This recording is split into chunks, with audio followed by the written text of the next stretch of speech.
मेरे प्यारे बच्चों, मुझे आशा है आज तुम सभी अपने परिवार में रहकर सुरक्षित एवं सुखी होंगे। आज मैं तुम्हें साहित्य सागर के संक्षिप्त कहानियों में से सुदर्शन जी द्वारा रचित बात अठन्नी की कहानी के विषय में बताने जा रहा हूँ। इस कहानी में भारतीय सामाजिक न्याय व्यवस्था पर करारा व्यंग किया गया है। इसी के साथ साथ प्रतिष्ठित एवं उच्च पदों पर आसीन अधिकारियों पर भी व्यंग किया गया है, जहां भ्रष्टाचार में लिप्त रिश्वतखोर उच्च अधिकारी एक सम्मानित जीवन व्यतीत करते हैं, वहीं पे एक निर्धन एवं मासूम व्यक्ति केवल अठन्नी की हेराफेरी में जुर्म के अधिकार में एक अधिकारी के द्वारा मारा पीटा जाता है और 6 महीने की कैद की सज़ा भुगता है। कहानी को अब मैं तुम लोगों के सामने पढ़ने जा रहा हूँ, जो इस तरह से है। रसीला बाबू इंजीनियर के यहाँ नौकर था। 10 रुपये वेतन था। गांव में उसके बूढ़े पिता, पत्नी, एक लड़की और 2 लड़के थे। इन सब का भार रसीला पे था। वह सारी तनख्वाह घर भेज देता, पर घर वालों का गुजारा न चल पाता। उसने इंजीनियर साहब से वेतन बढ़ाने की बार बार प्रार्थना की। वह हर बार यही कहते, अगर तुम्हें कोई ज़्यादा दे तो तुम उसके पास चले जाओ, लेकिन मैं तुम्हारा तनख्वाह नहीं बढ़ा सकता। वह सोचता, इतने सालों से मैं अमीर लोगों के पास काम करता आया हूँ। यहाँ पर मैं कई सालों से हूँ। यहाँ पे जो मुझे सम्मान मिलता है, वह सम्मान मुझे कहीं नहीं मिल सकता। शायद मेरी तनख्वाह बढ़ा दी जाए। इसलिए यह समझकर कि न उसे सम्मान मिलेगा, न उसे वैसा आदर मिलेगा, बाबू जगत सिंह के यहाँ से नौकरी नहीं छोड़ता।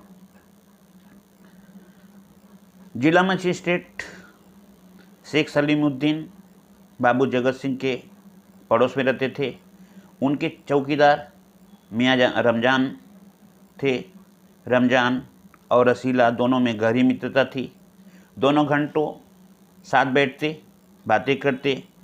शेख साहब फलों के शौकीन थे, जबकि बाबू जगत सिंह मिठाई के शौकीन थे। रसीला रमजान को मिठाई देता और रमजान रसीला को आम देता। एक दिन रसीला को उदास देखकर रमजान ने उसके उदासी का कारण पूछा। पहले तो रसीला ने अपने उदासी का कारण छिपाया, लेकिन जब रमजान ने उससे बात कहा कि कोई बात यदि नहीं है तुम्हारे उदासी के कारण का, तो खाओ सौगंध मेरा। रसीला ने रमजान का हट देखा तो उसने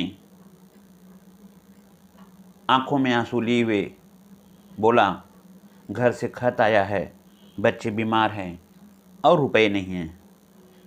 तो रमजान ने कहा, इसमें कौन सी बड़ी बात है, मालिक से पेशगी ले लो। उसने कहा, मैंने कहा, मालिक से मैंने पैसे मांगे, पेशगी की दरख्वास्त की, लेकिन उन्होंने देने से इनकार कर दिया। रमजान ठंडी सांसें भरी, उसको थोड़ा रुकने के लिए कहा और जा कर के कोठरी से पैसे ला कर के रसीले के हथेली पर रखते हुए कहा, इसे तुम घर लगा देना।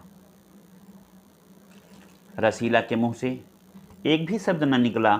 वह यह सोचता रहा कि मैं बाबू साहब के यहाँ इतने दिनों तक काम किया, लेकिन उनके मन में मेरे प्रति जरा सा भी दया नहीं आई। लेकिन एक रमज़ान, जो मेरे ही समान साधारण व्यक्ति है, उसकी आंखें भर आई। उसने मेरी मदद करने के लिए मुझे पैसे दिए। ऐसा कहता हुआ वह घर चला गया। लेकिन जब भी वह रमज़ान को देखता, वह उससे आंखें उठाकर बात नहीं कर पाता था।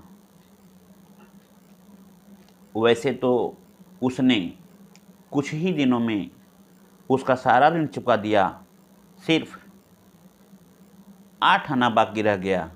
लेकिन उस पर भी उसे शर्म आती। वह रमज़ान के सामने सीधा खड़ा न हो पाता था। एक दिन की बात है, बाबू जगत सिंह किसी से कमरे में बात कर रहे थे। वह अपने काम को कराने के लिए बाबू जगत सिंह को 500 रुपये रिश्वत के रूप में दे रहा था। बाबू जगत सिंह यह कहते हुए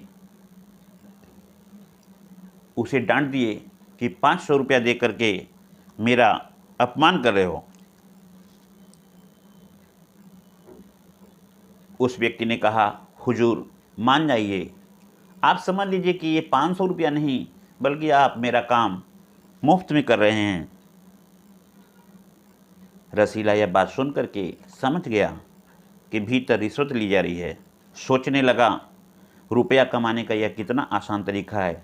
मैं सारा दिन मजदूरी करता हूँ, महीने में 10 रुपया पाता हूँ, और यहाँ बिना मेहनत किए बाबूजी इतने पैसे पाते हुए भी उसे अपना अपमान समझ रहे हैं। वह इस बात को सोचता रहा कि मैं भी कैसा व्यक्ति हूँ, मेरे हाथों में इतने रुपए आए, मैंने कभी नीयत ख़राब नहीं की। अगर चाहता तो मैं बहुत पैसे कमा लेता। वह बाहर आया और रमज़ान से वह बात बताई। रमज़ान कहने लगा, बस इतना ही? मेरे मालिक तो उनके भी गुरु हैं। आज भी एक शिकार फंसा है, 1000 से कम नहीं लेंगे। भैया, गुनाह का फल मिलेगा या नहीं ये तो भगवान जाने, पर ऐसी ही कमाई से कोठियों भरती हैं। एक हम हैं, परिश्रम करने पर भी हाथ में कुछ नहीं पाते। रसीला सोचता रहा। रसीला ने सोचा, नीयत बिगड़ जाने से पैसे ही पैसे होते हैं, नीयत न बदले तो व्यक्ति निर्धन रहता है। इतने में इंजीनियर साहब ने आवाज़ लगाई, रसीला दौड़कर 5 रुपये की मिठाई ला। रसीला दौड़ता हुआ गया और मिठाई ला करके बाबू जगत सिंह को दिया। बाबू जगत सिंह ने मिठाई देखी तो चौंक उठे, बोले, यह मिठाई 5 रुपये की है। हुजूर 5 रुपये की है? रसीला ने बाबू जगत सिंह से बड़े ही आदर के साथ कहा, लेकिन उसका रंग उड़ गया। बाबू जगत सिंह समझ गए। उन्होंने रसीला से फिर पूछा। रसीला ने फिर वही बात दोहराया। उन्होंने रसीला के मुंह पे एक तमाचा मारा और कहा, चल मेरे साथ, जहाँ से मिठाई लाया है। रसीला ने कहा, हुजूर झूठ कहूँ तो। इतने में उसकी आवाज़ रुक गई। बाबू जगत सिंह समझ गए कि दाल में कुछ काला है।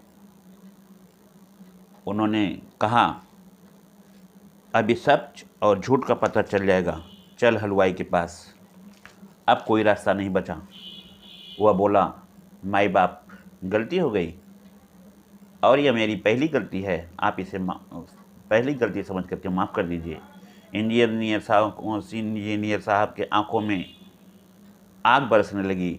उन्होंने निर्दयता से रसीला को खूब पीटा और फिर पुलिस थाने ले गए और उन्होंने पुलिस को सौंपते हुए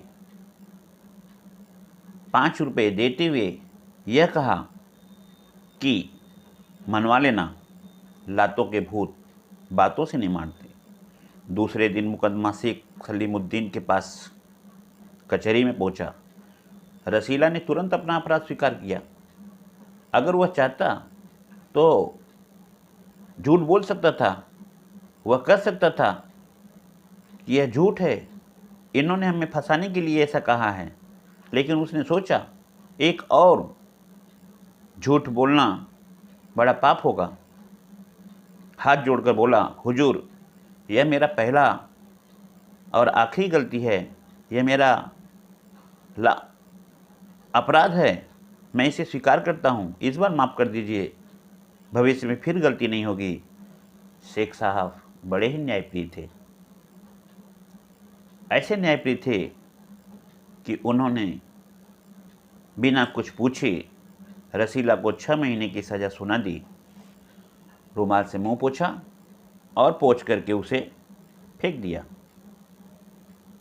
रमजान ने देखा यह तो वही रुमाल था जिसमें एक दिन पहले किसी ने उन्हें 1000 रुपये बांध कर दिए थे। फैसला सुन करके रमजान की आंखों में आंसू उतर आया। सोचने लगा, यह दुनिया न्याय नगरी नहीं, अंधेर नगरी है। साधारण व्यक्ति की चोरी पकड़ी गई तो बहुत बड़ा अपराध हो गया, और असली अपराधी जो बड़ी बड़ी कोठरियों में बैठ करके दोनों हाथ से धन बटोरते हैं, रिश्वत लेते हैं, भ्रष्टाचार करते हैं, उन्हें कोई नहीं पकड़ता। वे अपनी कोठियों में सम्मान का जीवन जीते हैं, लोग उनकी प्रशंसा करते हैं।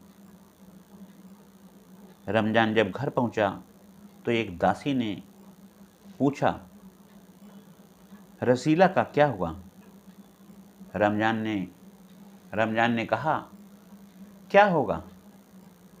वही हुआ जो बाबू जगत सिंह चाहते थे। 6 महीने की कैद हुई।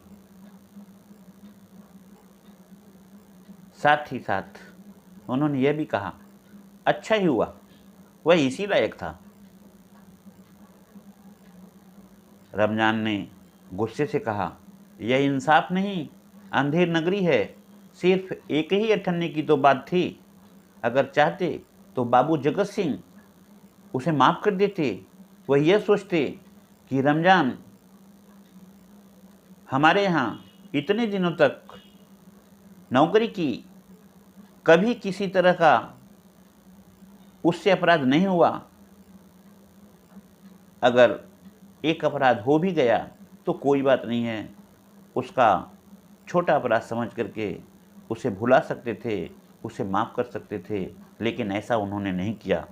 उन्होंने अपने मित्र शेख सलीमुद्दीन से मिल करके उसे 6 महीना का कैद करवाया, और रात के समय जब 1500 रुपये ले करके रिश्वत में लोग अपनी मुट्ठी गर्म करते हैं, अपने बिस्तर को गर्म करते हैं, उस पर मीठी नींद लेते हुए सोते हैं, तो एक साधारण अठन्नी चोर जेल की तंग अंधेरी कोठरी में पछताता है कि उसने ऐसा क्यों किया। आशा करता हूँ कि तुम्हें ये कहानी समझ में आई होगी। इस कहानी का उद्देश्य और संदेश यह है कि बाबू जगत सिंह जैसे भ्रष्ट इंजीनियर, रिश्वतखोरी से प्रतिदिन असीमित पैसा कमाते हैं। वे समाज में शान से रहकर एक सम्मानित जीवन व्यतीत करते हैं। उनसे कोई नहीं पूछने वाला है कि तुम इतना धन कहाँ से लाए हो। जबकि दूसरी ओर अठन्नी का हेरा फेरी करने वाले नौकर को चारों ओर से प्रताड़ित किया जाता है। एक निर्धन चौकीदार रमजान ही ऐसा दयालु व्यक्ति है जो रसीला के परिवार की आर्थिक मदद करता है और उसकी दयालुता दर्शाई गई है। इस कहानी का मुख्य उद्देश्य और मुख्य संदेश यही है।